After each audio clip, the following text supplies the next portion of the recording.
If you want your time, money, energy, and all of your other resources to be respected, I'll show you how scarcity and stoicism work together to make your resources more valuable and you more influential. When anyone can get your time or resources whenever they want, they lose value. But when you give intentionally on your terms, people start to treat both you and what you have to offer with more respect. Scarcity theory tells us that limited, intentional giving elevates the giver's status. Pair that with a discipline of stoicism, such as controlling your impulses and staying calm under pressure, and you protect what you have while signaling that you're not swayed by flattery, guilt, or manipulation. This is how you shift from being taken for granted to being valued. In this video, I'm breaking down the psychology behind why scarcity works, how to combine it with stoicism without coming across as distant, and the real-world moves that you can make to keep your influence strong. Hey, I'm Todd, and thanks for stopping by. I'm a researcher, I'm a psychologist who supports men in protecting their personal value, and I hope my insights earn your subscription. To start, Stoicism is not an ancient philosophy. It's much more than that. It's a modern, practical blueprint for maintaining self-respect and influence.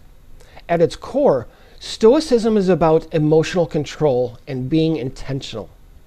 Marcus Aurelius did not scramble to meet everyone's demands. He chose his moments carefully and did not waste energy on issues that were not aligned with his values.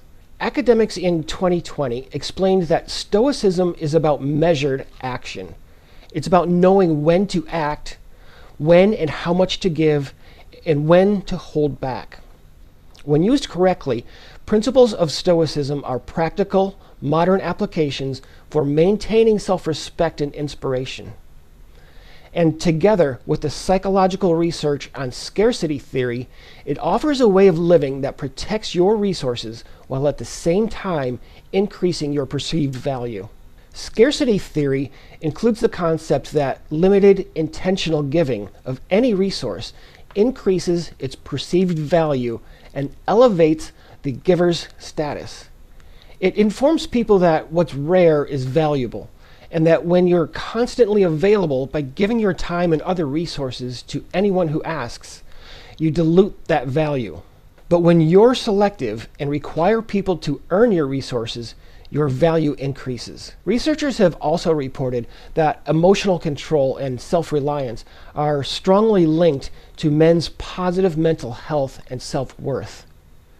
Knowing when to give is just as important, or perhaps even more important, as deciding whether to give at all.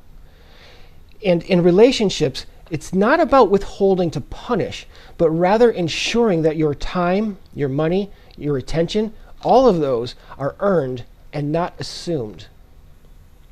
If you're struggling with overgiving of your resources, whether it's your time, loaning out your car, or maybe listening to emotional vent sessions, be very clear about your terms.